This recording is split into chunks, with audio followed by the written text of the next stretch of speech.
நம்மளுக்கான நேரம் எப்போ வருமோ அது வரைக்கும் காத்துட்டு இருந்து தான் ஆகணும். எருமை மாடு மாதிரி தின்னுட்டு தூங்கிட்டு காத்துட்டு இருக்கிறது இல்லை. புலி மாதிரி பதுங்கி நம்ம வேட்டைக்கு தயாராக காத்திருக்கணும். அது வரைக்கும் உன் திறமையை வளர்த்துட்டு உன் திறமையை அதிகம் பண்ணுறதுக்கான நேரம்னு நினைக்கணும். இல்லையா, நான் என் நேரம் வரும்னு படுத்து தூங்கிட்டு இருக்கக்கூடாது. உன் நேரம் வர்ற வரைக்கும் உன் திறமையை ஷார்ப் பண்ணுறதுக்கான டைமு, உனக்கு இன்னும் உழைப்பு தேவைப்படுது, இன்னும் உன் டேலண்ட்டை வளர்த்த வேண்டிய நேரம்னு நீ உன் திறமையை வளர்த்தி காத்திருக்கணும்.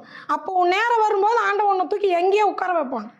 அதை விட்டுட்டு இன்னும் எனக்கு நேரம் வரல, இன்னும் நேரம் வரலன்னு நீ ரெஸ்ட் எடுத்துகிட்டு இருந்தா திடீர்னு உன்னை ஒரு ரேஸு கூப்பிடும்போது உன்னால் எப்படி ஓட முடியும்? புரியுதா? வருஷத்தில் ஒரு நாள் தான் போட்டி. அந்த ஒரு நாள் போட்டிக்கு தானே ஒரு வருஷம் ப்ராக்டிஸ் பண்ணுறாங்க. ஓடுறக்குன்னு ஒரு வருஷம் இருக்குன்னு யாராச்சும் படுத்து தூங்கிட்டு இருக்கிறவன் ஓடுவானா? அந்த வருஷம் பூரா ப்ராக்டிஸ் பண்ணவன் அங்கே ஜெயிப்பானா? புரியுதா?